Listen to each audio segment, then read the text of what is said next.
பணியை ஆற்றி வந்த IFS அதிகாரியான நிதி திவாரி பிரதமர் நரேந்திர மோடியின் தனி செயலாளராக நியமிக்கப்பட்டுள்ளார். பிரதமர் அலுவலகத்தில் இந்த பொறுப்பை ஏற்கும் முன்பு அங்கு துணை செயலாளராக பணியாற்றிய அவர் வெளியுறவு மற்றும் பாதுகாப்பு தொடர்பான விவகாரங்களை கவனித்து வந்தார்.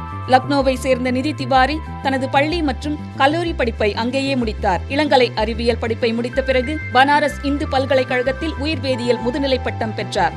இதில் தங்கப்பதக்கமும் வென்றார். படிப்பை முடித்த பிறகு பாபா அணு ஆராய்ச்சி மையத்தில் விஞ்ஞானியாக பணியில் சேர்ந்தார் திவாரி.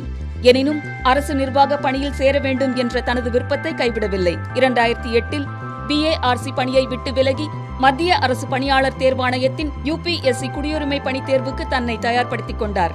அவரது UPSC பயணமும் எளிதாக அமையவில்லை. 2012ஆம் ஆண்டு தேர்வில் காத்திருப்பு பட்டியலில் இடம்பெற்றிருந்தார். இருப்பினும் முயற்சியை கைவிடாமல் தொடர்ந்து தயாரானார். இதன் பலனாக 2013ஆம் ஆண்டு UPSC தேர்வில் அகில இந்திய அளவில் 96வது இடத்தை பிடித்தார். அதன் அடிப்படையில் இந்திய வெளியுறவு பணியான IFS அவருக்கு ஒதுக்கப்பட்டு 2014ஆம் ஆண்டு பணியில் சேர்ந்தார். பின்னர் வெளியுறவு அமைச்சகத்தில் ஆயுத குறைப்பு மற்றும் சர்வதேச பாதுகாப்பு தொடர்பான விவகாரங்களில் பணியாற்றினார். 2022 நவம்பரில் பிரதமர் மோடியின் அலுவலகத்தில் துணை செயலாளராக சேர்ந்தார். பின்னர் செயலாளர் பதவிக்கு உயர்த்தப்பட்டார். தேசிய பாதுகாப்பு ஆலோசகர் அஜித் தோவலுடன் இணைந்து பாதுகாப்பு சார்ந்த விவகாரங்களிலும் நிதி திவாரி பணியாற்றியுள்ளார். வெளியுறவு, சர்வதேச பாதுகாப்பு மற்றும் தேசிய பாதுகாப்பு துறைகளில் பெற்ற அனுபவம் பிரதமர் அலுவலகத்தில் அவரது தற்போதைய பொறுப்புகளுக்கு முக்கிய அடித்தளமாக அமைந்துள்ளது என்றால் அதில் மாற்றுக் கருத்தில்லை.